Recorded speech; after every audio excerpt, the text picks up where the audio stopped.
Glenn Clark Radio, talking about the sports you do and don't know, both within and surrounding Baltimore. Don't ask him about preseason games, oh no, stuff and things in Griffin Basso. Despite it being on the internet, he can call it what he wants, so Glenn Clark Radio, Glenn Clark Radio, Glenn Clark Radio.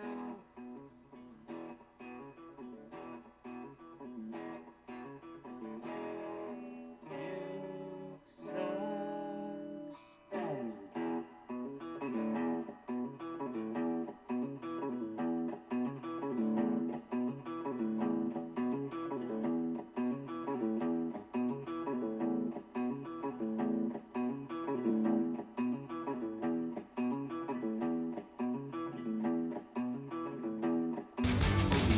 Hi, everybody. I'm Jamison Coyle, and we've got some big breaking news. The Dodgers have reportedly signed Kyle Tucker to a 4-year, $240 million contract at $60 million per season.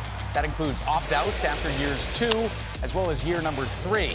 The 8-year veteran has recorded 5 straight 20-plus home run seasons and is coming off a 2025 season in which he hit 22 homers and drove in 73 runs for the Cubs, earning his second Silver Slugger Award of his career. Get this, Tucker turns 29 on Saturday. A nice little early birthday present for him.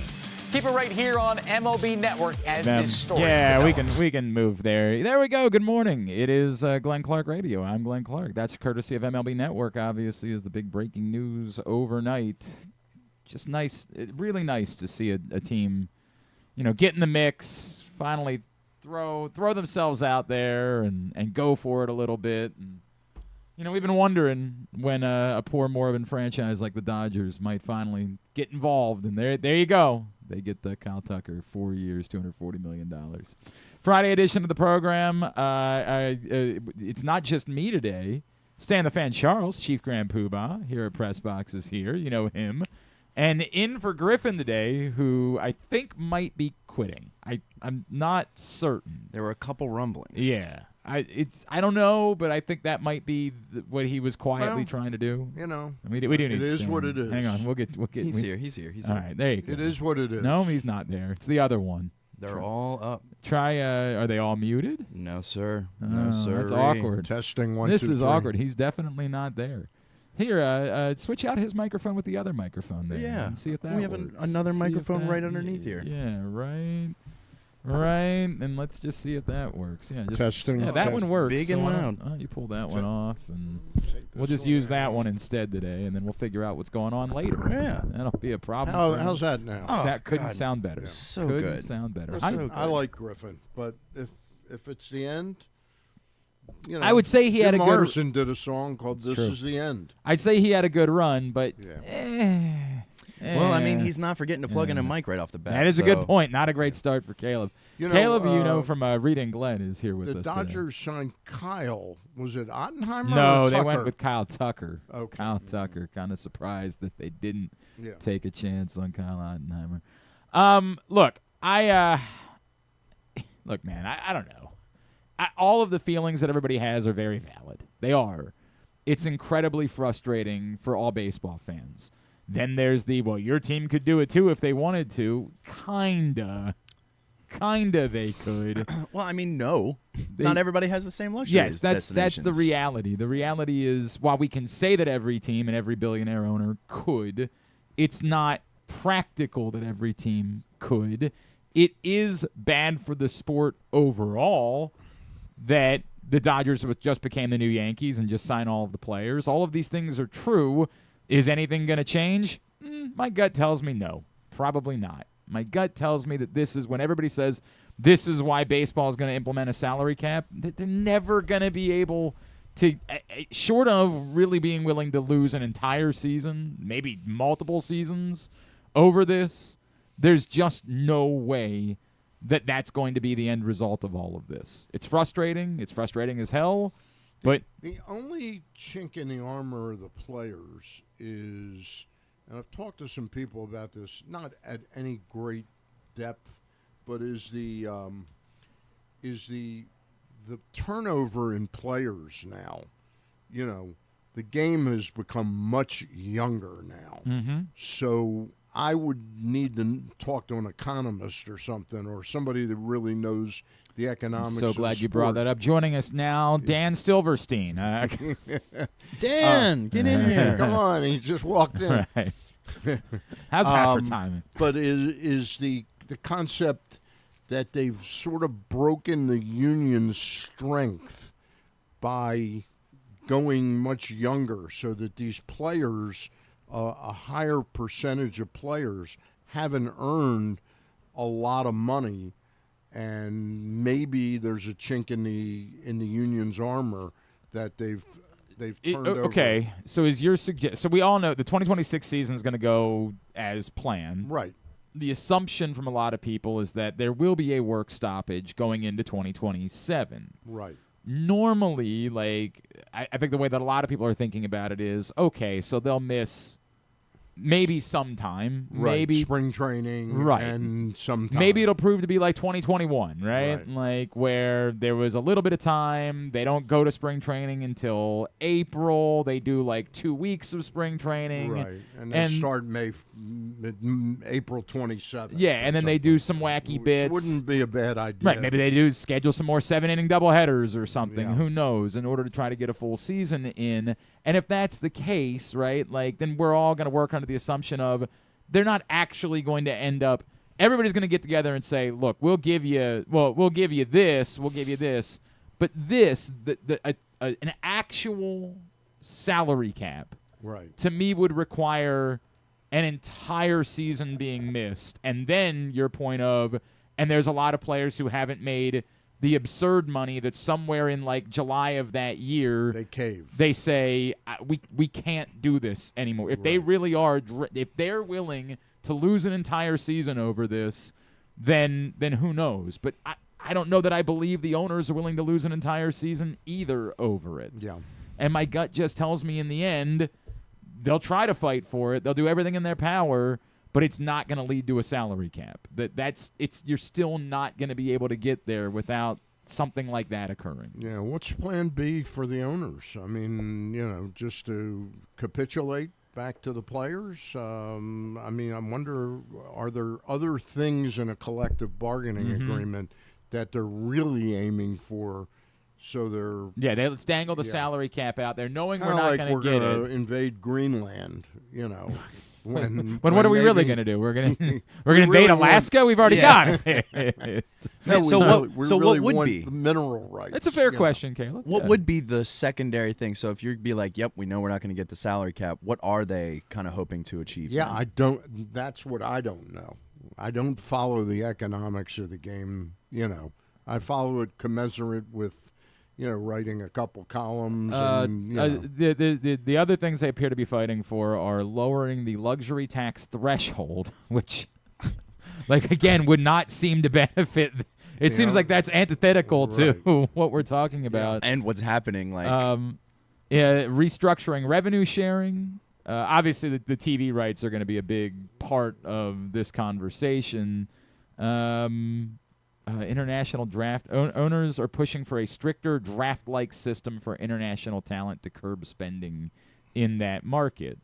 I don't think that's going to be they're going to lose a season over. Right. I don't think that's going to be what the fight would be willing to come down to. I guess you could say that the majority of the teams would like to find some type of greater revenue sharing of local TV revenues.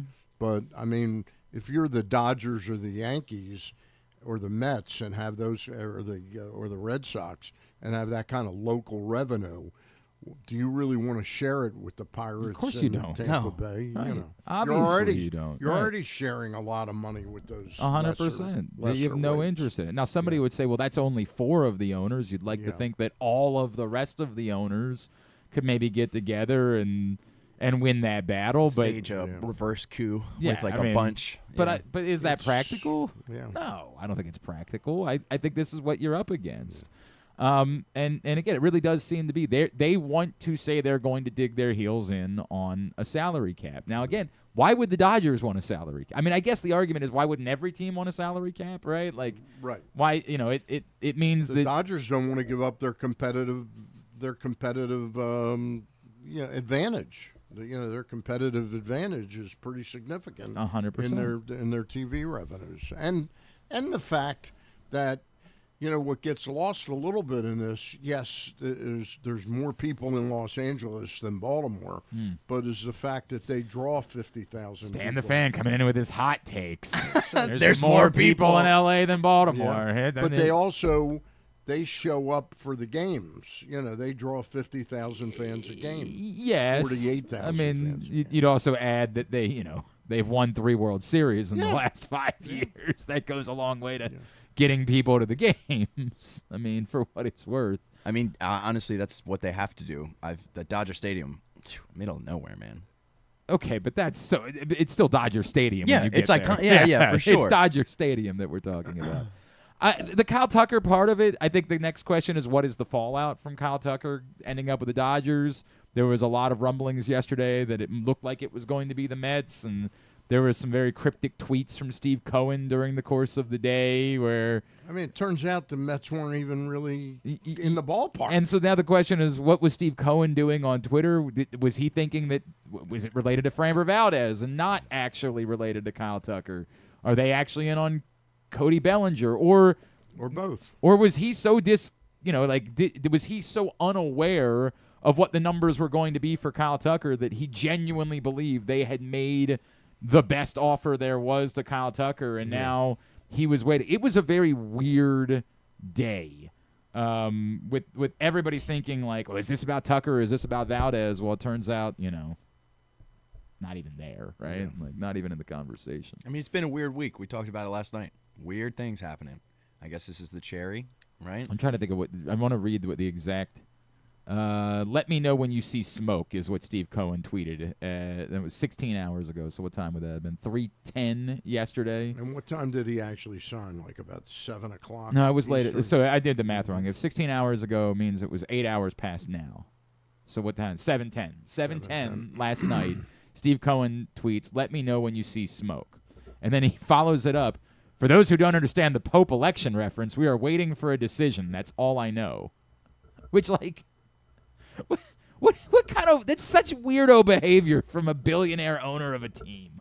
I gotta be honest, man. Like, aside from, that's such a weird thing for a billionaire owner of a team to be tweeting last night when in the midst of all this. So it makes you think that they had to be about Kyle Tucker because Kyle Tucker was clearly making a decision, but I think he's going to overpay for Bellinger now. so that's a lot of people seem to think like his pivot will be Valdez because the reporting has been that it's the Mets and the Orioles for Valdez at this point. I've never thought the Orioles were going to go to the money that it was going to take to get, like, if they're not spending the money on Ranger Suarez, it ain't going to be cheaper to get Framber Valdez. No, it's not.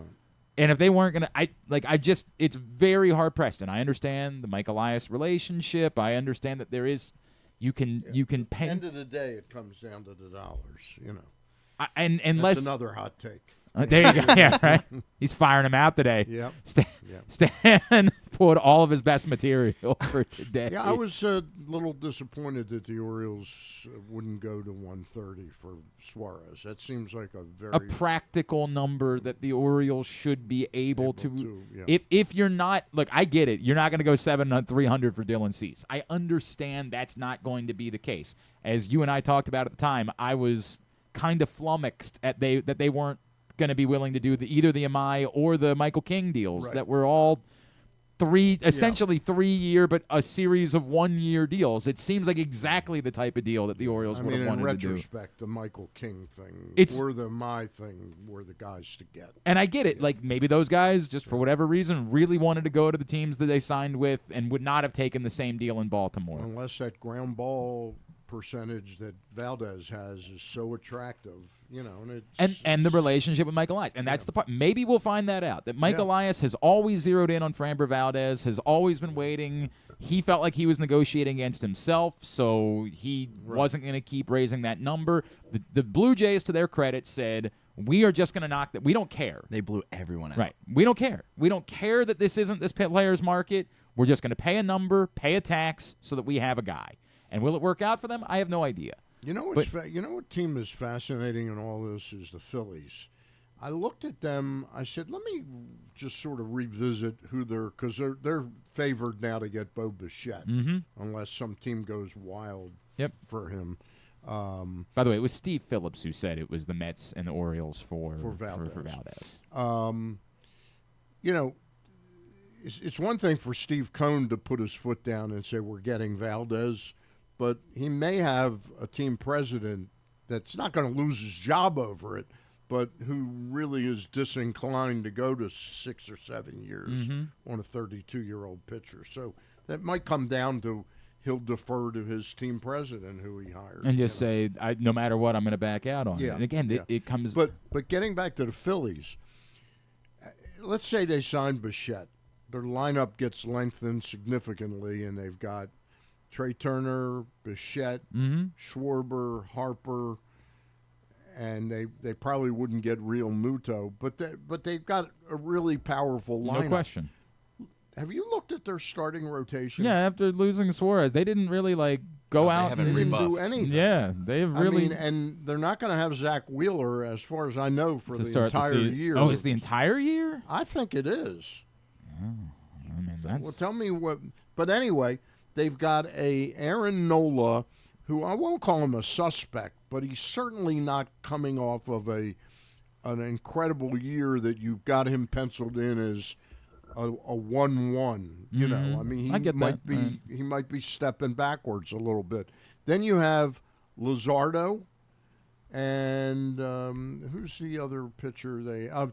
Christopher Sanchez. Right. After that, they've got Taijuan Walker and Andrew Painter. I get it. And Andrew Painter's won 11 games. What you're saying is it doesn't leagues. Look like a World Series caliber rotation. No, and of course, you can change it mid-season, but they seem like they need a Giolito or a Bassett in the worst way, or maybe they pivot to Valdez. All of a sudden they throw. They go get Bichette. And I guess that's the question. If they're paying for Bichette, are they going to be willing to pay for both? And look, the other interesting part is that the trade market for pitchers has really never developed the way that we thought it was going to develop, at least to this point this offseason. Because the teams like Alcantara hasn't been really available from the Cabrera is Marlins. really the only one that ever got dealt. Joe Ryan and Pablo Lopez. Obviously Peralta. Pivetta is probably available, and that's somebody the Orioles could pivot to. And I don't know what the Orioles really have to give up in a trade that's that attractive anymore, Yeah, that's part of that's certainly part of the issue. And anybody who, they're not going to give up Jackson Holiday for Freddie Peralta for 1 year. They're not going to do that. And so are you just sort of left shrugging your shoulders? And that might be part of the problem. It might very well be that all of the teams that have the pitchers are still hoping that someone's going to go crazy, and they need all of the guys off the free agent pitching market in order to get a team to go crazy. I guess the question becomes, if, let's just say today, the Mets sign Valdez, and now all of the top, I know you still are in favor of Lucas Giolito, but all of the legitimate, actual ace guys are off the market at that point, then does that fire up the trade market in the coming weeks before pitchers and catchers report? And we're only looking at about 3 weeks until that occurs because it's a World Baseball Classic year. Yeah. And does one team making a trade that doesn't get the top guys that they're looking for, do the Twins at some point break down and say, all right, let's just take whatever we can get for Joe Ryan. Does that change things in the coming weeks? I think Ryan is. I mean, I'd much rather have Ryan than Valdez. I love Ryan. Yeah, I mean, you'd have to pay a really pretty price for that, and I don't think the Orioles can. I just don't think the Orioles can. I don't know where the prospect ammunition. What is. was the cost for? What did the Cubs give up for Cabrera? They gave up Owen Cassie. Yeah. Yeah. You know, like a We very. don't have. It's funny.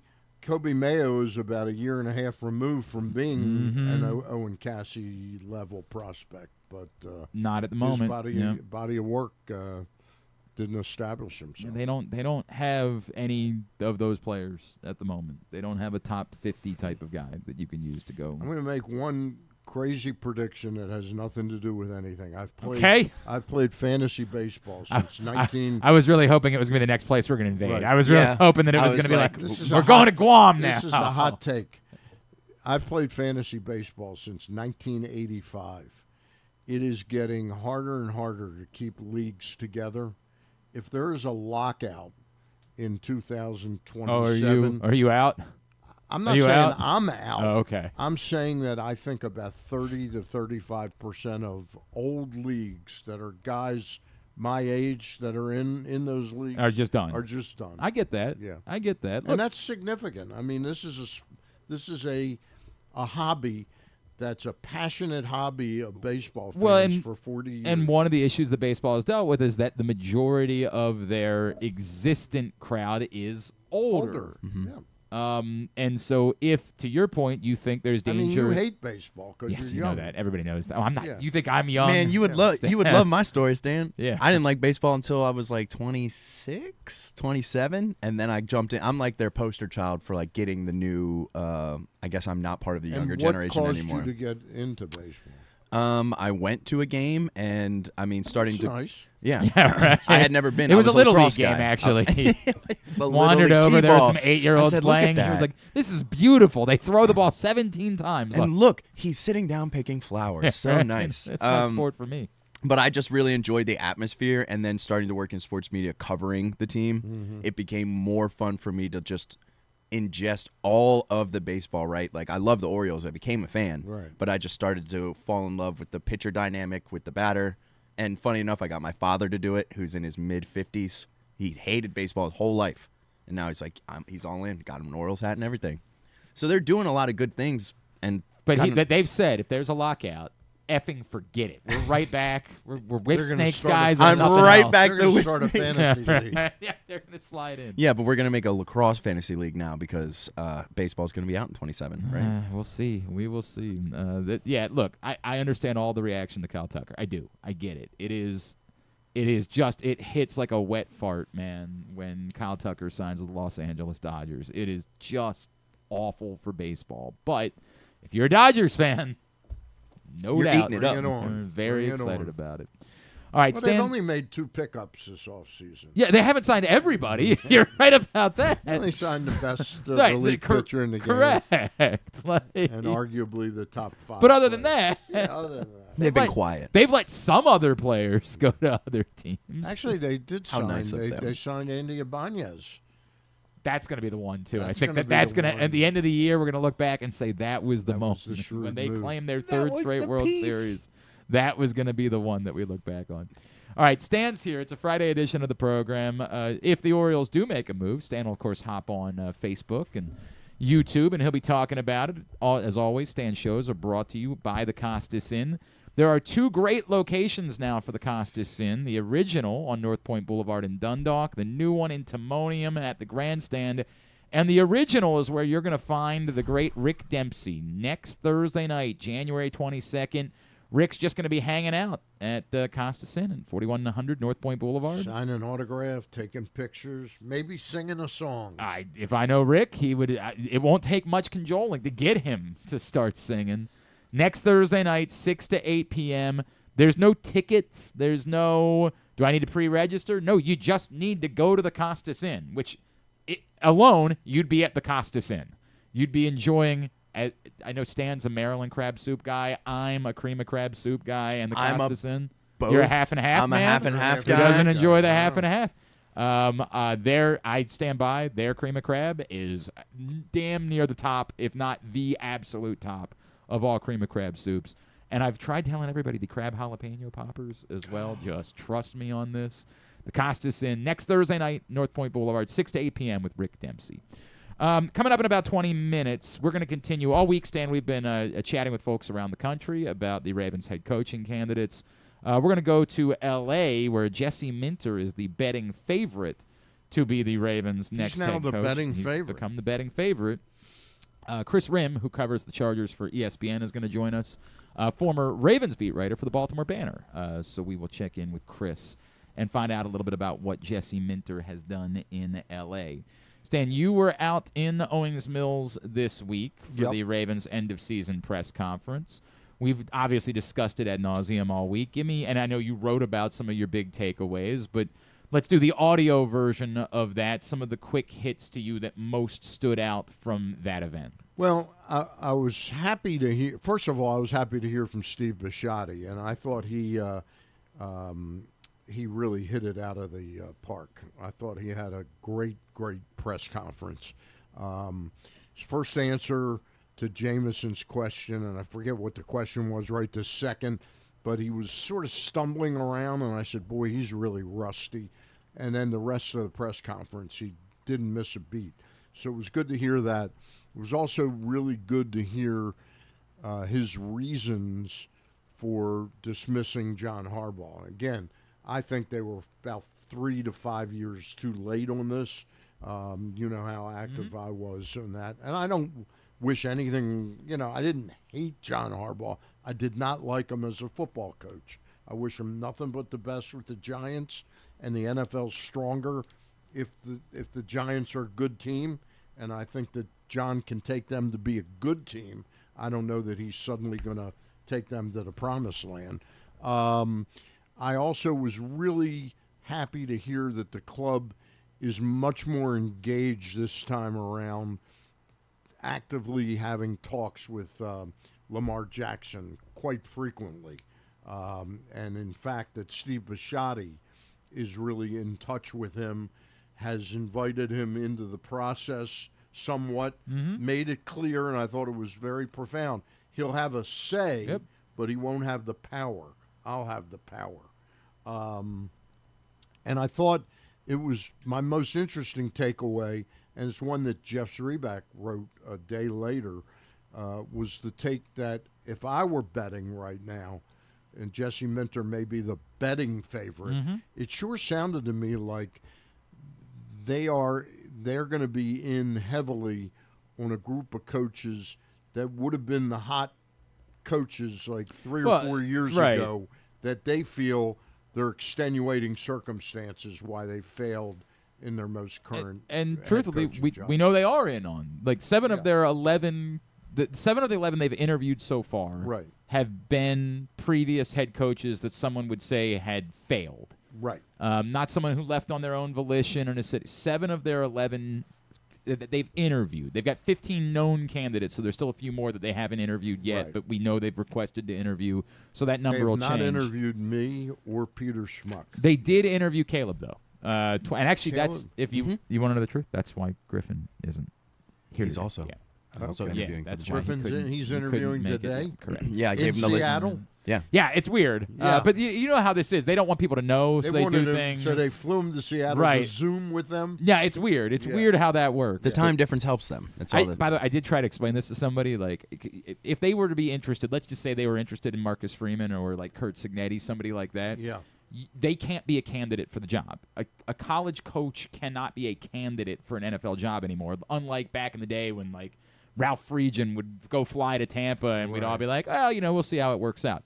College coaches now, that would be weaponized against them if they were a candidate for a job that they may or may not get. Right. And so they cannot be it cannot be known that Marcus Freeman, so if they wanted to talk to Marcus Freeman, he could never fly to You mean Baltimore. because of the recruiting Because of the recruiting, the portal, that every player is up for grabs. I don't know if you heard, we just had a player on last week. It was a running back from Old Dominion who transferred to Maryland. Right. We had him on last Friday. Yesterday, he announced that he wasn't going to come to Maryland. Within 5 days, he was committed in the portal and gone again. Like, it's insanity. To be 19. Poor Luke had just written a story about just it. Like, done a it story just about posted it yesterday. Never and mind. Had to just get rid of it. Traquan Jones, who committed to Maryland, was And where's he raving going about it. now? He's nowhere. He's just back in the portal. So he could end up at Maryland. I guess. Yeah. There's 2 players so far this year that transferred from Maryland at the end of last season. Right. Like Preston Howard's a tight end who transferred to Auburn, played at Right. Auburn last year, and has now transferred back to Maryland for this season. It is just a wild time, Jack. But because of that, because all of your players are up for grabs at all times, Right. you cannot be flirting with any other job because immediately every coach in the country is going to weaponize that in going after your guys that are on your roster because every player in college football is a free agent at all times. So they can't be known. Making it worse, you can't even say, well, they won't announce it, but they could do it secretly. They can't fly Marcus Freeman to Baltimore. Right. Because the Hawks are checking every flight log. These people are crazy. Watching every private flight log. So could Eric DaCosta fly to That's exactly- Indianapolis like, under the name of I think it would Fred? have to be somewhere. I think that you would have to have like Marcus Freeman fly to Phoenix and you go meet him in Phoenix. Like it would have to be At a really Dunkin' Donuts. something crazy in order to pull this off on the wink wink nudge nudge Right. double secret probation type of way of interviewing a coach. It's just it's the nutty time if you want to talk to a college coach. He can't be a candidate. He can only be the coach. Like, it can never be known if you're interested in Marcus Freeman that you were ever interested in Marcus Freeman because immediately he's losing his players. Right. Like, it's just a weird time. I think that it's very clear that the Ravens are interested in that group of coaches. And I think that includes Robert Saleh, of course, Matt Nagy, yeah, Mike McDaniels, Kevin Stefanski, Brian Flores. all of those I guys. think the Brian Flores thing is very interesting. There's just enough smoke there with his lawsuits and some rumors about the way that he was his a dictator leadership down that there. was something that Ryan Fitzpatrick said. So I have some real doubts about whether he'll end up getting the job. Yeah, I mean, I don't know what route they're going to go. Maybe in Pittsburgh because they can say, well, we know him, he was here, but you know. This is where I do like. There's 2 things that I feel because everybody that's handicapping this is silly. I do think that it makes sense that Jesse Minter is the betting favorite. He was here. They know him. Right. He looks like Mike McDonald. He fits the profile of if you believe you failed in not getting Mike McDonald, he fits the profile of being Mike McDonald. But I also don't know that he's the best candidate for the job. And whenever you establish betting favorites, that's the way that you establish betting favorites based on what are the obvious connections. What would be an obvious connection to this team? And so Jesse Minter has an obvious connection. I think Gary Kubiak is the second favorite, or not Gary Kubiak, Clint Kubiak. And there's an What about obvious Weaver? connection is there. Weaver is much further down the Much list. further down. And while there is an obvious connection, I think it's more of like the Dolphins' defense wasn't very good. It's tough for a lot of people to see Anthony Weaver as any head coach at the moment. Well, you know, Bisciotti did address the fact that he could take it. What did he call it?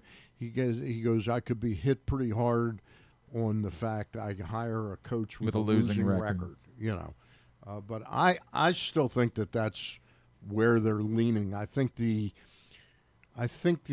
while they trust that they could find the next John Harbaugh, meaning a first-time coach, I think the stakes are a little higher and the expectations are higher. It's the argument that a lot of people have made that because you're in this Super Bowl now moment, rookie head coaches don't win Super Bowls. Yeah. The last one to do it was George Seifert, who had been in Bill Walsh's system for years and was kind of viewed as an extension of Bill Walsh at that point. Yeah. He wasn't, bringing in and redoing things and creating a whole new system. So that's a strong argument for why you wouldn't want it to be a first-time head coach. But yet, Steve Bisciotti also, said in that press conference, I don't know, I might give him 6 years, right? Like, gave John 5 to get to a Super Bowl. I might give this guy 6. So it's sort of a weird, like, yes, we know. The reason why you're firing John Harbaugh is because you're in a Super Bowl now mode. But given uniquely Steve Bisciotti's history and that staffing is his thing, I think he kind of gets off on the idea of hiring who he believes to be the right guy. Like, you could hear some of that hubris coming out when he brought up the Tony Dungy thing. Like, you don't trust my track record. You don't trust me in doing this. I think he does kind of get off on the process. And so maybe he's alluding to the idea that we're leaning that way, but I also think it's totally possible that they really will play it exactly the way they did the last time. They'll get 5 guys, bring them all in for a day in Owings Mills, and I think he loves the chase. I think he loves that part of, I'm better at this than other people are. I can ask the right questions in an interview. I can really dial in on what somebody is about. Right. That's his history. That's kind of who he is. So I don't know that if I was handicapping it, I don't know that they're going one way or the other. I just think that he realizes very clearly that that's who the candidates are. Yeah. And so he wants to start sort of de-weaponizing that immediately. He wants to say, if you're going to obsess over the win-loss record, I'm telling you now why you shouldn't obsess over that. And truth be told, I don't know how many people, like, yeah, we know that, like, Kevin Stefanski has a losing record in Cleveland. We also know it's Cleveland. Right. We know that Robert Saleh it didn't go well with the Jets. Like Matt Nagy. Been actually has a winning record, by the way, as a head coach, which blew my mind. But who were his quarterbacks in Chicago? I think Trubisky was the last one. Case Keenum. I think he got to the playoffs maybe with. He had Caleb for a year, right? No, he didn't. He was gone. Eberflus did. Matt Nagy was there. Hang on, we can do this math. 2018 to 2021. So let's go over who this done. Trubisky. Yeah, he definitely had Trubisky. 100% he had Trubisky. So he was a prisoner to who the general manager thought. Trubisky for the bulk of it, a little bit of Nick Foles in there, and he had the first season of Justin Fields. Right. Yes. Okay. Wow, that's really great that's who you're thinking of. Yes. So I think it's totally fair to say we're not going to judge him by that. Now, I also don't know how much credit you give him for what goes on in Kansas City because, it's Andy Reid's team. Yeah. So I don't know how to judge Matt Nagy in the same way that, like, when we talk about and I know he hasn't been named as a candidate, but Mike LaFleur in L.A. or even their pass game coordinator is definitely a candidate who's going to interview. His name is Nate Scheelhaus. Right. How much credit do you give him when it's a Sean McVay team and an offense? So I don't know the answer to those questions. But I think that they really do want to go through the process. Yeah. I really do think that that's part of this, and that they really enjoy that. I'm trying to think of, like, a reason why he would just go through the motions with some of these. I mean, is it because he enjoys the process so much? Because they have 15 or so candidates. I think that he enjoys the process. It's also a lot of times sometimes you're talking to somebody that you don't really think is going to be your next head coach. But you also like getting their perspective about what they feel about your team. Or you do wonder if they don't get it. Like Mike McDaniel, it might very well be, we're going to tell you we're interviewing you to be the head coach, but we're really thinking about you as our next offensive coordinator. Yeah. Or can you talk Jim Schwartz into being your next defensive coordinator?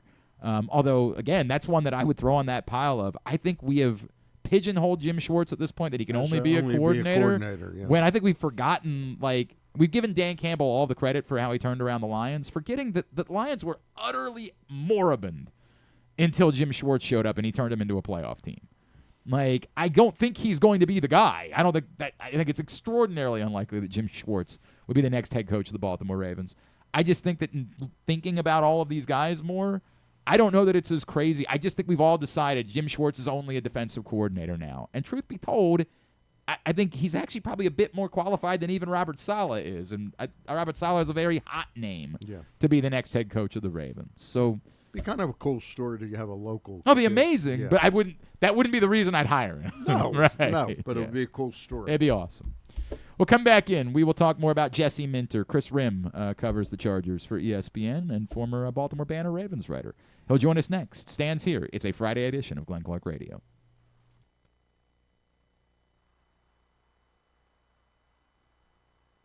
Get in the game with Volo Sports. With over 15 sports to choose from, join a league or grab a Volo membership for discounted play, free daily pickups, fitness classes, and exclusive events. But the best part? A portion of every league fee helps the Volo Kids Foundation provide free sports to over 5,000 kids across Baltimore City each year. Don't miss out. Early pricing for the winter season ends December 12th. Final registration deadline is January 15th. Sign up now at volosports.com/Baltimore.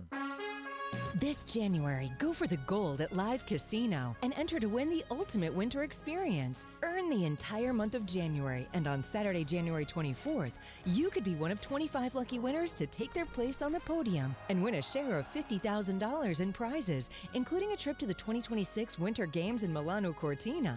Let the games begin at Live Casino. At Arundel Mills, must be 21. Please play responsibly. For help, visit mdgamblinghelp.org or call 1-800-GAMBLER. The weather's getting cooler, so when you and your family are picking out a place to dine, be it lunch or dinner, let's make it nice and easy. Now, with 2 great locations, the Costas Inn remains your #1 destination. Whether you want to get steamed crabs and the full Costas menu out at the original location at 4100 North Point Boulevard, or sample the complete menu minus the steamed crabs at the new location above the grandstand at the Timonium Racetrack, Costas is your place to go. Check out the website, CostasInn.com, for a look at the menu, and if you want to plan that crab feast, call 410-477-1975. The Costas Inn. Gambling can be a fun and entertaining experience, but there are risks involved. If you're planning on betting on the game at the casino or on your phone or computer, know your limit, stay within it. Set a budget and a time to stop. Remember, gambling isn't a financial solution, and it doesn't mix well with alcohol or drugs. Know the risks and have a plan before you begin gambling. For free and confidential services, call 1-800-GAMBLER 24/7 or go to helpmygamblingproblem.org. Looking for Baltimore's premier waterfront dining experience? Head to Nick's Fish House, located in the Baltimore Peninsula. Enjoy crabs all year long, plus happy hour Monday through Thursday from 3 to 6. Planning a celebration? From rehearsal dinners to corporate crab feasts, Nick's is the spot to make it unforgettable. And the fun doesn't stop there. Live music fills the air every Thursday through Sunday. Check out the full lineup at nicksfishhouse.com. Nick's, it's where Baltimore comes to eat, drink, and play by the water. Make the most out of every day in your Toyota RAV4. Available in hybrid or gas-only models. A RAV4 can get you where you want to go in style. Check out buyatoyota.com for deals on new RAV4s from your local Toyota dealer today. Coming back in here with Glenn and the other guy, Garrett, whatever his name is. You know who they are. Back in here on GCR as we continue along on a Friday edition of the program. Stan the Fan Charles is here. You got big weekend plans, Stan? You got? Can you unmute Stan if you don't? Thank you, sir. Oh yeah. I got big plans. Oh, all right. Yeah. What's on the docket? Well, there's the pre-Martin Luther King. I know that's a big. birthday. I know you've always had the big yeah. soiree every year. MLK Day Eve. I'm watching the football games. Watching That's the what football I'm watching. games. I carry it over to Monday night. And to the college game, championship 100%. Yeah. 100%. That's which I think is a ridiculous spread. You and I talked about it last night. I think the Indiana should be like about a 12.5, 13-point favorite.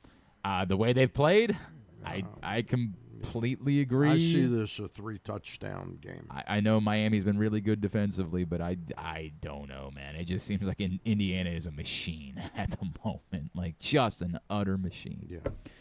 Stan, all week long we have been going around the country to. Speaking of machines. That's right. Learn a little bit more about Ravens coaching candidates. And the coaching candidate who at the moment is considered the betting favorite for the job is a former Ravens assistant and the current Chargers defensive coordinator. So I said, who would be able to talk to us about both the Ravens and the Chargers? Well, this guy, of course, covers the Chargers for ESPN, but just a few years ago, he covered the Ravens for the Baltimore Banner. Joining us now here on GCR, he's our friend Kris Rhim, and he's back with us on the program. Kris, it's Glenn and Stan back in Baltimore. Hope you're great, man. Thanks for waking up and doing this with us this morning, man. Yeah, all good, man. Happy to be here. Hey, man. With Jesse Minter, I know part of it is his history in Baltimore, and part of it is that he looks the part, right? He just looks like someone who is ready to do it. But from a tangible standpoint, what has Jesse Minter brought the last couple of years as the Chargers defensive coordinator? Yeah, I mean, I think with Jesse, he's brought the kind of career renaissance of Derwin James. He's brought the defense that was one of the worst in the league and turned it to a defense that really limits explosives and keeps the top one defenses. And he just allowed kind of players to think less and play quicker, and the defense has played well no matter who's on the field, no matter what injuries happen. And, yeah, he's been like a blessing for a team that's had many offensive injuries and he's kept games low scoring and close so that the Chargers have an opportunity to stay close in these games, and Justin Herbert can make plays to win them some games as they had this year. Kris, does he pass, just a simple question, does he pass your smell test as head coaching caliber guy? For sure. I think, the head coach, you want more than anything else beyond the scheme, beyond the X's and O's. I think you want a leader, a guy people believe in, a guy that can set a culture, especially for a place, really for any place, but the place that he would be going to in Baltimore, what it's known for. They don't want to have another coaching search in a couple of years. He's a guy, in my opinion, that knows what it looks like. He's been around Jim Harbaugh, John Harbaugh, Mike Tomlin.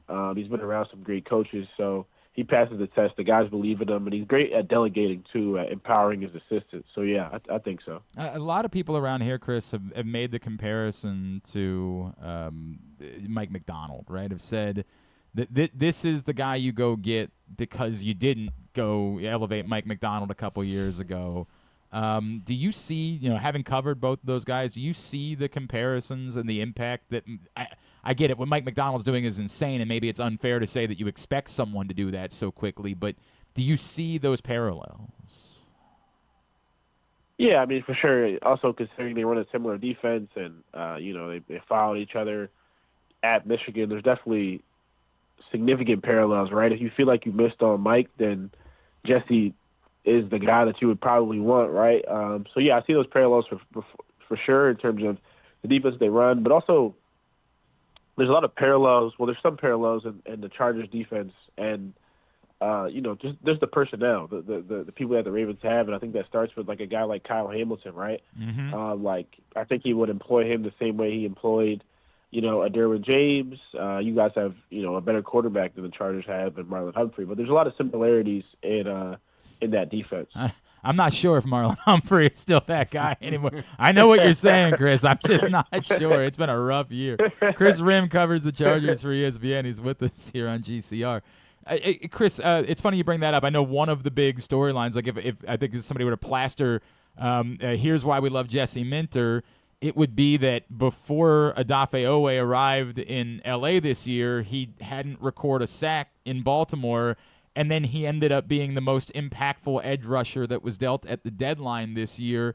What did you make of the way that Jesse Minter used Odafe Oweh, and for a Ravens organization that has been miserable post-Terrell Suggs in getting the most out of the edge rushers they've drafted and finding impact edge rushers?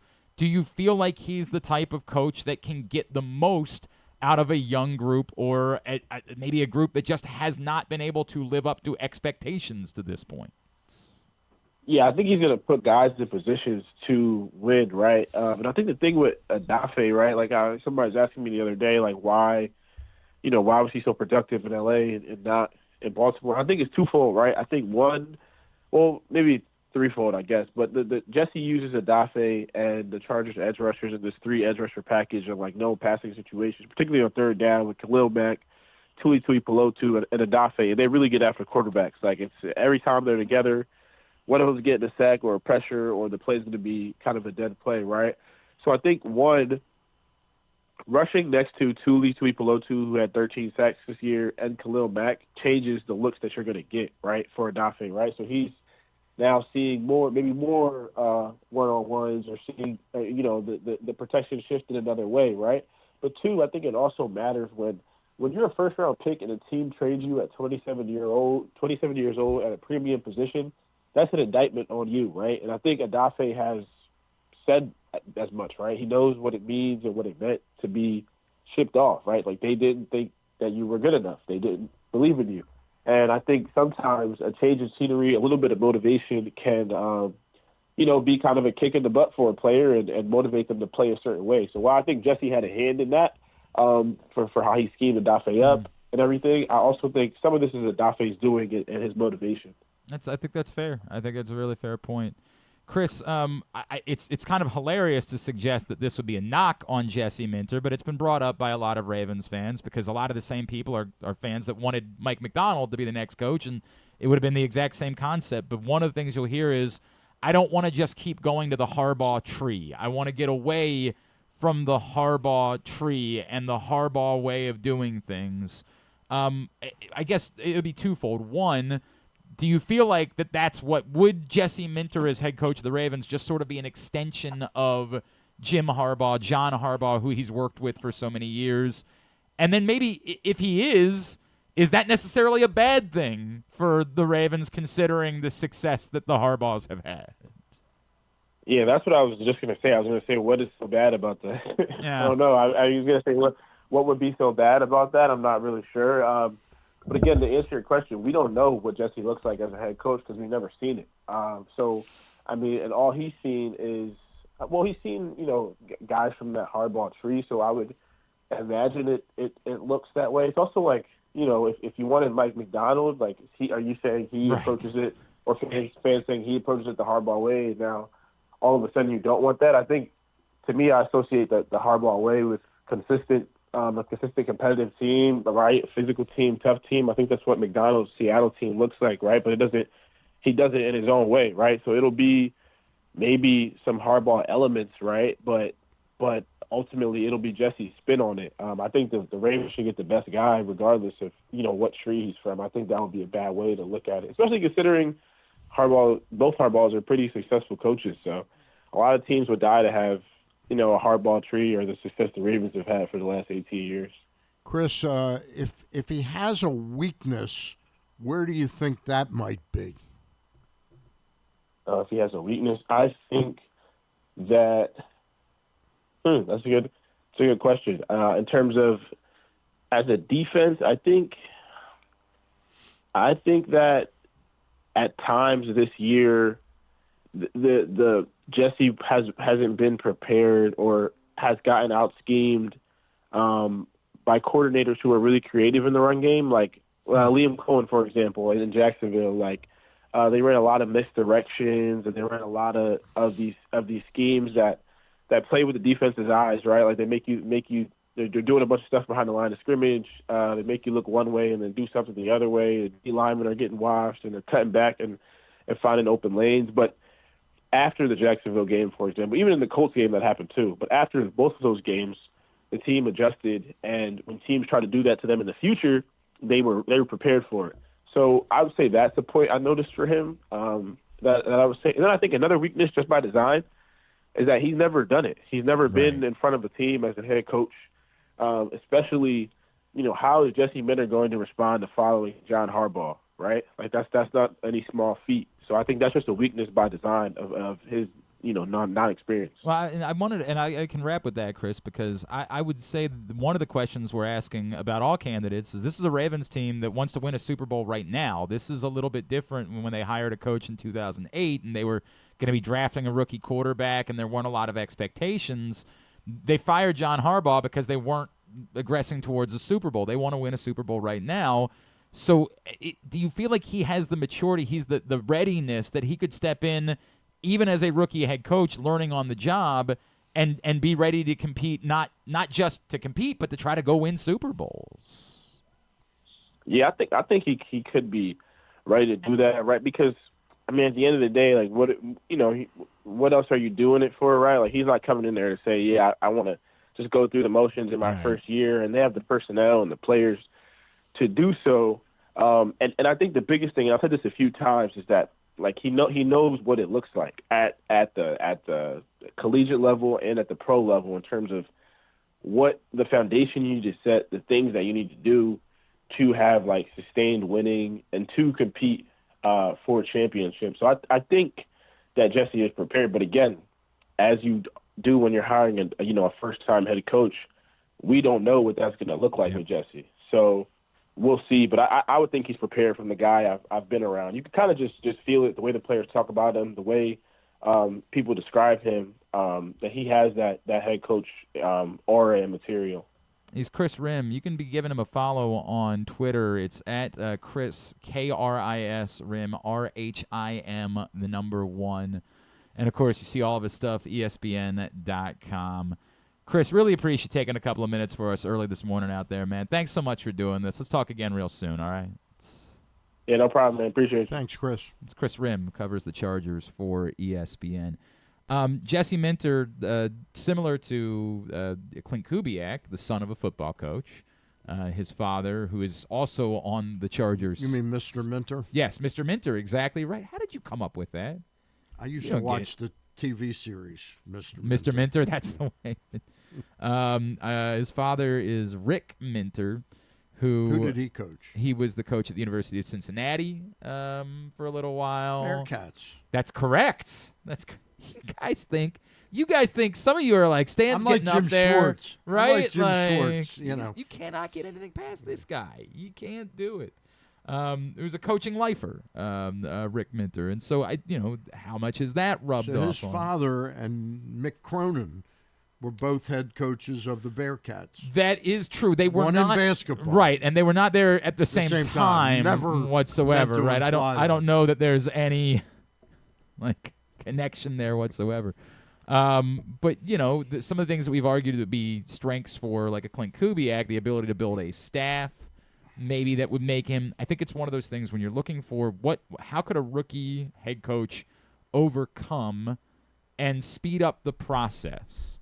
And I think a lot of people will bring up Clint Kubiak and say, well, he can speed up the process a little bit more because he's a coaching lifer. It's like all he's ever known.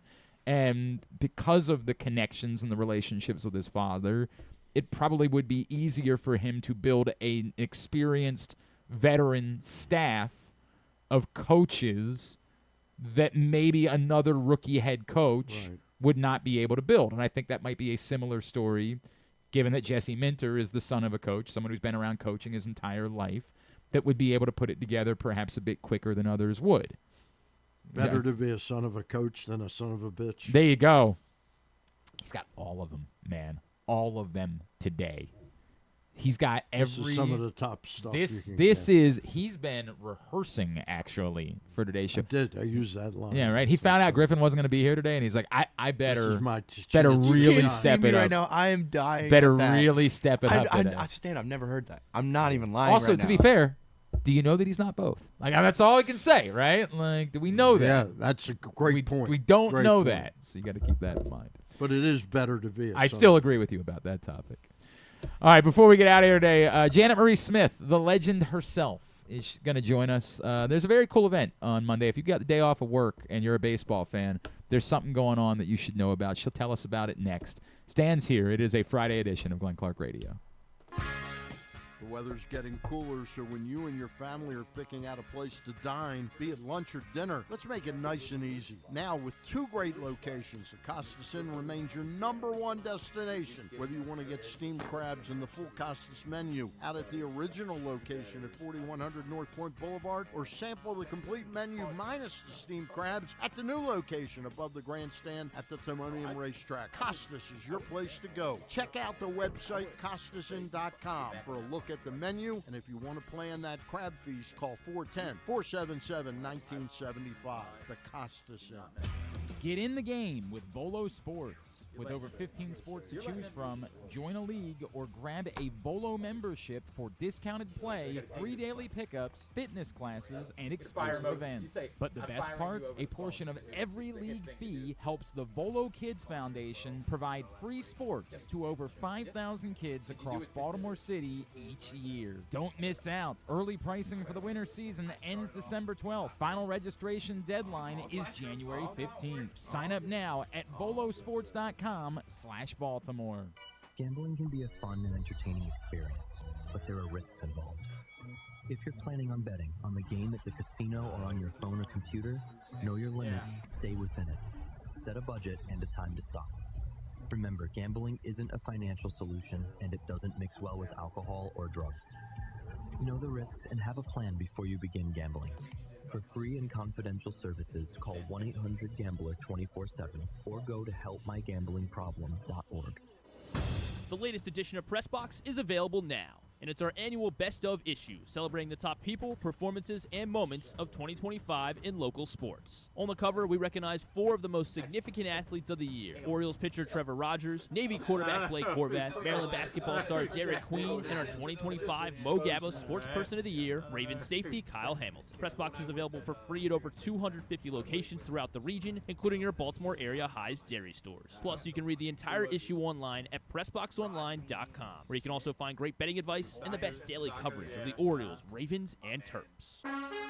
This January, go for the gold at Live Casino and enter to win the ultimate winter experience. Earn the entire month of January, and on Saturday, January 24th, you could be one of 25 lucky winners to take their place on the podium and win a share of $50,000 in prizes, including a trip to the 2026 Winter Games in Milano Cortina. Let the games begin at Live Casino. At Arundel Mills. Must be 21. Please play responsibly. For help, visit mdgamblinghelp.org or call 1-800-GAMBLER. Contrary to what some people believe, I actually like this guy when he sleeps. Glenn Clark, talking sports. All right. Back in here on GCR, and we are winding down for a Friday edition of the program. Anything that you need to know about high school sports here in the state of Maryland, you can find at countysports.zone, proudly sponsored by your local Toyota dealer and buyatoyota.com. countysports.zone. Scores, schedules, rankings, everything you need. They've got it. Not just for like hoops right now, but every winter sport, every varsity sport at every school all throughout the state. They've got you covered. countysports.zone. Stan, what's going on over there? Just fired Griffin over the phone. Well, you know what? Yes. Caleb's done such a... He had it coming. He had it coming. He only has himself to blame. Caleb has done such a fantastic job today that and it's just the last straw is... There was an issue related to a commercial. You're saying that perhaps he told you he was going to do something, and then he didn't do it. Yeah. And so... Big surprise. Oh, boy. Oh, boy. So you're saying that's it. That's the end of the road, and you're not even doing the phone call. You're not even doing the Harbaugh. You're just doing the text. Yeah, you're just did it by firing text. him over. Fired by text. I'm interested in seeing how this is going to go. Yeah. I'm interested in seeing how this is going to. Is Caleb available now full time, or is Seth available? Yeah, Seth. We can get Seth. I don't know that we can afford Caleb, but we might be able to get Seth. All right. It is, as I said, it is a Friday edition of GCR. The only things that were on the docket for me that I didn't get to, much needed win for Towson last night. Boy, did they need to have that one against Charleston. And it got real interesting in the second half as they watched a 20-point lead whittle down to 4. And not great. But they did hold on, get a 61-52 win over Charleston last night. So after dropping their first 4 conference games, they've won back-to-back conference games, and they hand Charleston their first conference loss in the process. Go Pat. So hopefully that means the Towson is righting the ship and getting things back on track. We will find out if that actually proves to be the case or not. And as I mentioned, the Ravens now up to 11 candidates that they have officially interviewed. That number is expected to get to 15 before they start dwindling it down for in-person interviews next week. We will see who that might include. Diana Rossini reports that Todd Monken is expected to join John Harbaugh in New York. And some hubbub there that if Anthony Weaver does not get a head coaching job, then he might end up being the defensive coordinator, not Zach Orr. I wonder why. I wonder why that might be the case. Question is, do you think he'll take Zach Orr in some staff? role, Yeah, right? I think he will. I think 100% he would. I think he cares about Zach Orr, and I absolutely think he would want it. If Zach Orr, can say, all right, it didn't work out, but I'm willing to go take a step backwards a little bit. Exactly right. Stan, I would talk to our next guest about anything. If she said, I just want to talk about like the phone book, a donut that I had recently that was really good, we would talk to her because she is a legend. Of course, you know her as the reason, frankly, that we have the beautiful ballpark in Baltimore that we have. And she's here today to tell us a little bit about an event coming up in Baltimore this coming Monday. She is the great Janet Marie Smith, and she's back with us now here on GCR. Janet, it's Glenn and Stan. It's always great to catch up with you. Thank you so much for taking the time for us this morning. Oh, delighted to speak to you, too. Thank you for that wonderful introduction. And you should travel with me. And Janet Marie is the real reason the Dodgers That's true. That's a great point. I think she World Series. Is that. Did you say to them, like, the team's good, but I'm putting my foot down. We're going and getting Tucker. We need some more trophies around Dodger Stadium. Yeah, must be nice. Must be nice, Janet. It must be nice. Hey, before we get to this event on Monday, can I ask, obviously you're going to be in town, and I know you've been in town. Have you been able to see any of the work being done at Camden Yards? Have you been involved in any of those conversations about what's being going on? No, I've been reading about it along with everyone else. I'm waiting on you to report on it. Well, I've seen some of the pictures. I think we're all I think we're overdue for the scoreboard upgrades and the sound upgrades at Camden Yards, but I think we're excited that, like, the general infrastructure. I know a lot of people in the press don't love that we're moving the press box, but truth be told, just shifting it a little bit to the left in comparison to where most teams have their press boxes now, it's kind of a minor miracle that we're only moving one section to the left, frankly. Well, you have a better view of the warehouse. You can think of it like that. That's a good point, Janet. That is a really good point. Janet, before we talk about the event coming up Monday, I wanted to ask you something. It's been about a year and a half since Larry Lucchino passed away. Are you amazed that he's not in the Orioles Hall of Fame yet? Well, he should have. He set the gold standard for what an executive in any Hall of Fame should be. And Larry's been honored by the Red Sox and the Padres. He's in both of their Hall of Fames and the Worcester Hall of Fame, where he ended his career. So hopefully that will come one day. Certainly, listen, from his role in the 1983 World Series to the creation of Camden Yards, his mark is on the Orioles. And I think he always felt that Camden Yards was his first love, so he had an idea and it worked. And it was interesting being in Toronto for the World Series, because I can remember when that was under construction and Camden Yards was under construction, and Larry Lucchino saying to Paul Beeston, "You guys are up here building the eighth wonder of the world, and we're just trying to build a little ballpark down here in Baltimore." And that little ballpark ended up spawning so many others across the United States. And I know Larry was really proud of Baltimore, proud of the relationship with the Maryland Stadium Authority, and just so grateful to HOK and Joe Spear for their sensitive interpretation of his dream. So, it's great to see Camden Yards live on. I can remember when we were, making the rounds of the community and talking about Camden Yards and what it was going to be like, and people saying, "Well, we've only been at Memorial Stadium for 34 years. How do we know this was going to last?" And the answer is you don't. You don't have a crystal ball. You don't know how long. And it's always frustrating to think about a building's physical life outliving its useful life. And I'm delighted that Camden Yards has been embraced as it has, not only by Oriole fans and become a point of pride for the state of Maryland, but I still see it on the top 5 list of almost every, survey done of the great ballparks in the major leagues. Could not have said it better. Could not have said it better, Janet. There's no doubt.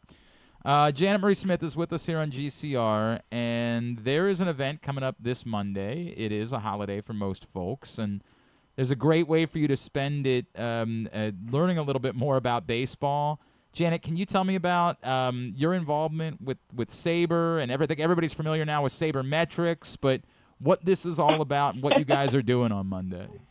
Yeah, well, I will. I'll start with what SABR stands for, just in case you've got someone who's not a baseball fan listening. It's the Society for American Baseball Researchers, and they've been around for, golly, I don't know, 40 or 50 years, and pioneered SABR metrics, as it's called, sort of the geeky way you look at baseball and all the numbers and all these analytics are now used to build a team.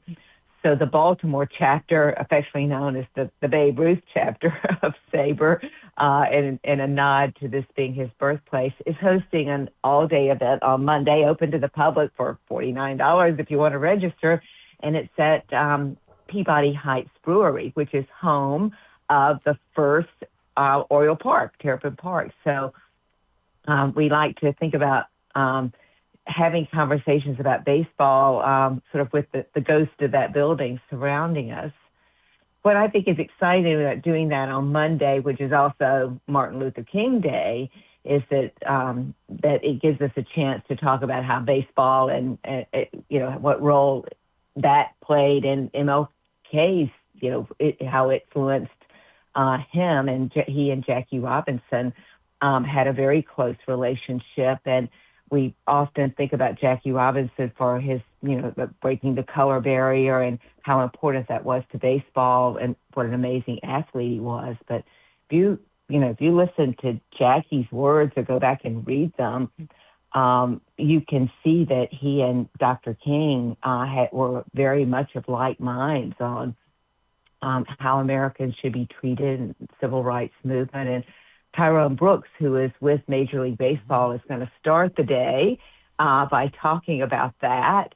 And then we've got just a great lineup, including Jane Levy, who recently wrote the book, Make Me Commissioner, I Know What's Wrong with Baseball and Know How to Fix It. And she's going to be interviewed by Melanie Newman, who just won the Maryland Sportscaster of the Year. So, we aren't even to lunchtime yet, and that's the lineup. And then if you want a little dose of what's going on with the Orioles, don't ask me. You'd have a chance on Monday afternoon to talk with Mark Fine, who's the Chief Marketing Officer for the Orioles, and also Sid Nadal, which is maybe our headline act. He's the Orioles Vice President, Assistant GM, and probably the one who knows most about SABR metrics and all these analytics, and his knowledge of how that factors into the way a team is composed these days and how it becomes the building block for winning. It's an incredible program, and it starts, you said, at 9:30, and I assume this is you can come for as much of the day as you can make it out, that type of event? Absolutely. It's a come and go as you like. You're absolutely right. It starts at 9:30 with Tyrone Brooks from Major League Baseball, and then our wrap up of the day is Tom Hannaran, who's going to talk about this year's World Series. I'll be all ears, and how it ended on that rare play in Game 7, and lunch is being served by Hamden's Blue Pit Barbecue. So you're $49. Big fan. Covered. If you only came for Melanie Newman's interview with Jane Levy and had that lunch, your $49 would have been well worth it. I don't disagree with that whatsoever. And Janet, so if people are interested, they either want to find out more, or they want to get registered, what's the best way for them to go about doing it? Best thing to do is it would be you can go on SABR's website, or you can contact you guys, and they'll put you can put us in touch. Or questions, if you can handle an email address, would go to huntingtonparksdbs@gmail.com. That's huntingtonparkdbs@gmail.com. Or just show up at 401 East 30th Street in Waverly, a long fly ball away from Old Memorial Stadium, and the Peabody Heights Brewery. We can take your money at the door. It's a wonderful event. Janet, you got Sig Meidel, Don Rovick, who's the VP of Business, Ben Weingartner, and Orioles beat writer Rich Dubroff. are going to be part of the program, correct? Well, or they're not. No, Mark Fine's going to be there for Dan. If I got the story straight, Don is a graduate of University of Indiana, so now he's got other things to do football this game. weekend. Yeah, sure. Wow, I didn't know that. If ever there was a good excuse for getting a pink slip, I would say that is one. Not a bad one, no doubt about it. But Mark Fine will be there from the Orioles to talk about the ongoing construction upgrades. There's where we'll find the answer to your question, so we can learn about Camden Yards from him, and so we'll hear from both the business side of the Orioles as well as the baseball side. And there's been some great moves this offseason. So I think what Sig will have to say on Monday afternoon at SABR Day should be really exciting. I'd really like if he was making an announcement, actually. That would be really cool if it worked out that way, that was the day he was announcing, we just signed Framber Valdez. That would make the day even better. That's what I would do. If I had a big announcement, I would save it for SABR Day. There you go. And that's what I would do on Monday. Janet, I've got an amazing small story to tell you about Old Oriole Park. And do you know Alan Rifkin, don't you? Of course I do. Alan played a significant role in the creation of Camden Yards. Right. And Alan's brother, Scott, is our majority owner of Pressbox. Their father, who's passed away about 5 years ago, Arnold Rifkin, was an old friend of my family, my mother's family. And he was as poor as a church mouse. It shows you where where Alan and Scott have come to. He was my family was taking him as a 6 or 7 year old to the game the day after. They had tickets for the day after the fire at Camden Yards. It would have been his. It would have been at Camden Yards, at Old Oriole Park. It would have been his first. It would have been his first baseball game that he would have attended, and the stadium burned down the night before. Isn't that sort of a breathtaking story? That's amazing. Yeah. Well, when you go there, as you probably know, you can stand where home plate used to be. You can see where the outfield was, where the foul pole set. I mean, you really can see the ghost of this building and the description of that site. Yeah. And there's fantastic memorabilia in there. So it's fun just being in that place and thinking about this long history that Baltimore has had with baseball and what a role it's played in, the city's growth. Janet Marie Smith, SABR Day this coming Monday, Peabody Heights Brewery. Always appreciate you and looking forward to this great event. Thank you for spending a couple of minutes with us today. Delighted to. Thank you for having me. Hope to see you. Okay. Thanks, Janet. That is Janet Marie Bye-bye. Smith, of course, the legend herself. Appreciate her taking the time for us as always. Let's wind down. We'll get a tidbit. Tidbit is brought to you today by Live Casino and Hotel Maryland, where they are giving away a trip to the Winter Games in Italy, as well as you can win your share of $50,000 right now. Live Casino and Hotel. Go to livech.com. It's possible I could meet Lindsey Vaughn. They're not that would have to be on your own. That would have nothing to do with them. Son of a coach. You could go. Yeah, son of a coach. Keep working on that. Real quick, I'll let you guys chew on this. This shouldn't take very long. Of course, Shohei Ohtani, $70 million a year. Kyle Tucker, $60 million a year. They're, of course, the two highest average annual value contracts in baseball history. And if you combine them at $130 million, that is more than 10 baseball teams spent totally on their clubs last year. Which 10 teams spent less than $130 million on baseball players in 2025? Is that that's our tidbit. Is that, can we work together here, Pittsburgh, right? Tampa, yes. Pittsburgh and Tampa. Pittsburgh was 26th on the list. Yes. Tampa 28th. How about geez whiz, that's not the Rockies. The Rockies they had the highest of all of these teams, but they are on the list. How about $120 million? How about Kansas City? Kansas City is not on this list. They went over the 130. Yep, over 130 million. Chicago White Sox. Chicago White Sox, 27th at $82.2 million. Washington Nationals. Washington Nationals, 24th at $107.6 million. How many more do we need? You've got half of them. You've got 5. I got half of them. Cincinnati Reds. The Cincinnati Reds were 22nd at $115 million.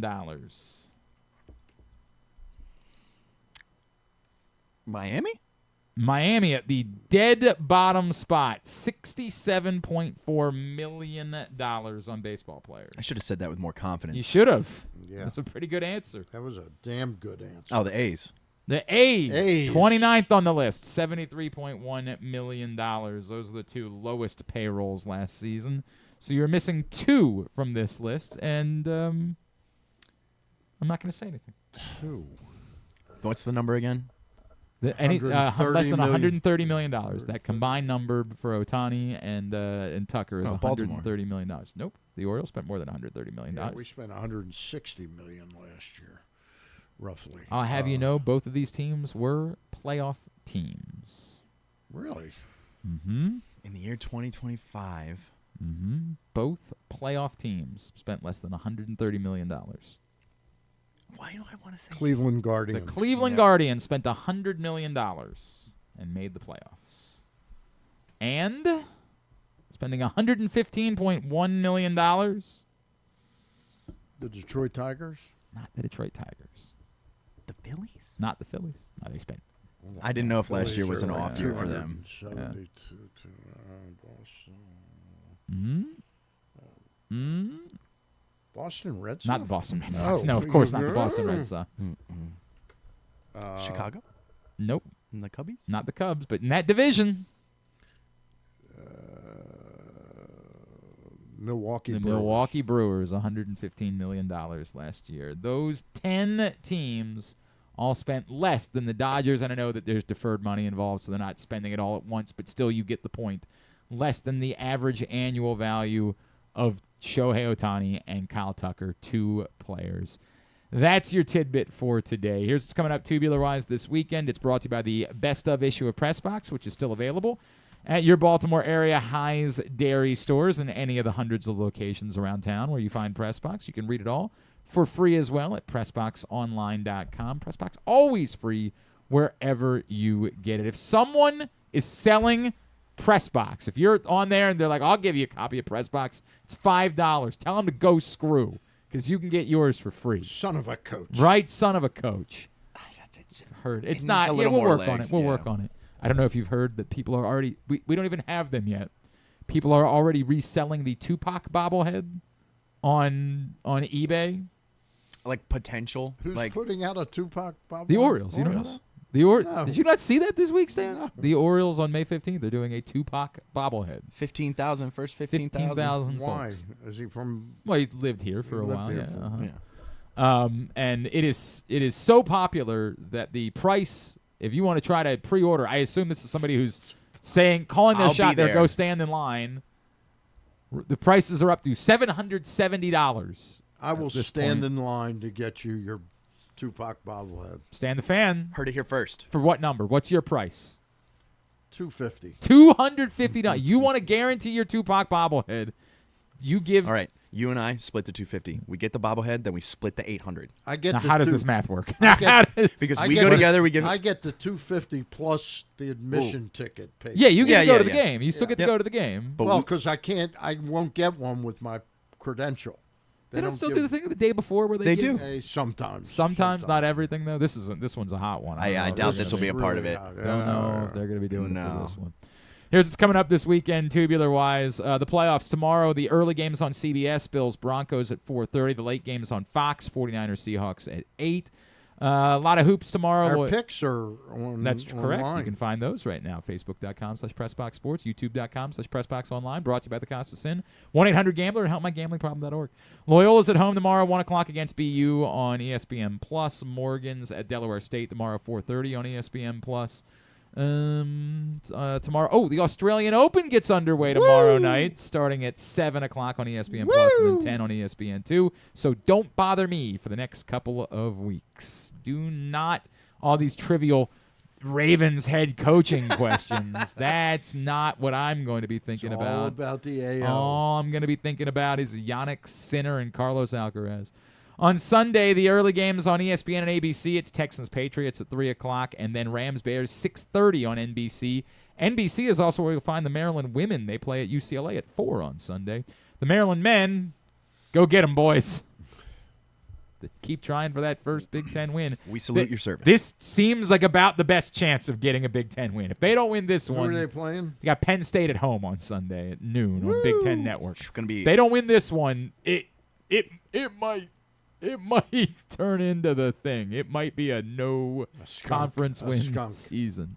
And then a really cool thing that's happening on Sunday at Coppin State. The Coppin State women are hosting number 2 South Carolina. Dawn Staley's team playing at Coppin State Sunday at noon. Tickets. What's the point spread on that game? I don't think it's. I give them the same salute. Go get them, girls. I don't know. Yeah, go get them. No doubt. I don't know if you can get odd. Normally with the hoops, you can't get them till the day before, but it's very cool that Dawn Staley's bringing her team to play that game purposely on Martin Luther King Day weekend. It's a very cool thing that she's doing. And so I unfortunately don't think there are any tickets available. I think that everything is completely sold out, but you can watch it on ESPN Plus Sunday at noon. As far as non-sports highlights are concerned for the weekend, Saturday Night Live is back tomorrow night on NBC. Finn Wolfhard from Stranger Things is the host, and A$AP Rocky. I know you're a huge fan, Stan. I thought Geese was going to be on. Stan? A big Geese fan? My wife has a friend of hers from Durham, North Carolina, a longtime friend, like 40 years or something. His son is in Geese. Are you a big Geese fan? I've never heard any of their My music. friend is a huge. I think it's Goose. That's a different band. No, there's two different bands. Geese and Goose. Geese is, yes. Goose is a jam band. Yep. Geese then what's is, Geese? It's more of a modern sounding like rock. You've heard band. their music. Yeah, I'm not a big Geese fan, but I get it. Yeah. This is funny. I'm a Goose fan. You're a Goose fan. Not a Geese fan. We love Tony singular. Saragosa. Yeah, correct. Yeah, we love him too. It's Sammy's birthday today, in fact. Goose is for more like the Grateful Dead fans. Is Goose. Geese. Yeah. Will be on next Saturday. Okay. It will be the musical guest next Saturday. This week it's A$AP Rocky. I hear they're great. I hear they're great. I mean, they're very popular. They could not be more popular right now. My God, they are having a moment. Speaking of Goose, last night, because I was at the Costas Inn, they have the board there. They have TVs all over, and one of them has like a split screen of Marty Bass doing his Where's Marty bit with Pete about crab eating. Okay. And the other one is flashing pictures of celebrities that have been at the Costas, and Goose is in a couple of them. Eating crabs with Adam Jones, and then just being there. That's really cool. That's really, really cool. The season 2 finale of Landman is Sunday on Paramount Plus. Everything else you can find at Glenn Clark Radio. Are you a Landman fan? I have not watched. And everybody tells me I watched 3 episodes, and it's a tour de force for Billy Bob Thornton. Sure, right. But the more I watched it, plus and the first 3 episodes, to understand Allie Larder still looks just phenomenal. She looks fantastic. Yeah. What was she in before? She was the Doritos girl. That's why you know Allie Larder. Okay. Famously, yeah, she looks terrific, and so does the fictional daughter in the thing is pretty hot. But the more I watched it, I watched 3 episodes come on like Amazon Prime, and then you have to go to either Apple or Paramount Plus. Paramount Plus. Yeah, Paramount Plus. And my TV wasn't set up for Paramount yet. Well, I know you're going to be going there because you're a big CBS News guy. I know you're all in on Tony DeCopel. That's your guy. No, but the show reminded me more and more the more I thought about it. It was like Dallas. Oh, okay. It's almost like exactly like Dallas. I have not. Everybody tells me I would love it, but I have not spent any time with it yet. Billy Bob Thornton's very good. I'm finishing a rewatch of Mad Men currently. I'm in season 6 of my rewatch. What led you to do that? I realized that it was another one of those shows that I watched if it was on. I never actually watched, and I'm glad I did it because there's a lot about Mad Men that I've been like, yeah, right? Like you forget how good of a show it really was. Yeah. That show and Peaky Blinders really get the old cigarette smoker coming out of my body. My God, you watch Mad Men, you're I'm like, God, damn, I need a cigarette. They just look so cool smoking cigarettes. Yep. And well, you do. You do look cool. Yeah, 100%. Like, I've been thinking actually that we should implement mandatory misogyny and bourbon in the office. Like mandatory. I think that's if Colson approves. Right. I will only buy in if cigarette smoking inside. Oh, 100%. Sorry, we man. need to do that. I watched this week. I saw that there was a new night manager coming on. The night manager. I don't know the night Hiddleston. Okay, Hiddleston. Yep. Who used to be on Wallander, which I ended know you up were raving watching. about. Wallander is I don't know fabulous. anything about Wallander. Yeah, it's really fabulous. It's set in Sweden, but it's a BBC thing with Kenneth Branagh playing this detective who's great, absolutely great. But anyway, what was I going to say? The night manager. So I said, oh, there's a new night manager coming on. I remember that, and I watched the season 1, which was made in 2016. They're now coming up with an updated one. And it was only the first one, season 1 was 6 episodes. It was terrific. Season 2 is only 3 episodes, but it appears it's a setup for season 3, which I'm guessing will be like 6 more episodes. Okay. All right. And Hugh Laurie is in it. He's the bad guy. And Tom Hiddleston. All right. Who's sounds pretty good. Yeah. Sounds and Wallander is 4 seasons, only 3 episodes a season, and it was from 2008 to 16. So you see there was gaps between the seasons. All right. Very good. That's everything else you can find at GlennClarkRadio.com for Totally Tubular. Thanks today to Kris Rhim. Ooh, I don't just like this, that. Just yeah, this. Yep, I know. just I this. just don't like. We got a touchy board at the moment. It's touchy. That's all. It's just touchy. It's touchy. Doesn't like to be touched, but I touch it anyway. Yeah. Sorry. She says no, not you. Clankers don't have consent. Only Griffin. That's the. That's the problem. right. Yeah. Griffin's like, I have it solved. Yeah, right. He's like, he knows just how to do it. Thanks to Kris Rhim from ESPN for telling us more about Jesse Minter. Thanks to Janet Marie Smith. Thanks to Stan. We'll get all that up in the greatest hits section of the Archives tab at GlennClarkRadio.com. Monday, it's going to be a little bit different because of the holiday. We will not be in studio, but KZ and I are going to hop on and do a digital show starting, I think, at 10 a.m. on Monday, a shorter show, recap the weekend in the NFL playoffs, talk a little bit more about the Ravens situation. But that's what we'll do for Monday with it being a holiday. Who does KZ think is going to end up the coach? I don't know. We'll talk about that on Monday. We'll find that out. I have no idea what the answer to that is. Thanks to all of our great sponsors and partners. Thanks to Caleb. Appreciate that. Go listen or watch the new episode of Reeta and Glenn, which is available wherever you get your podcasts and youtube.com/@Reeta and Glenn. Have a great week. Thanks, Seth. Yes, and Seth as well.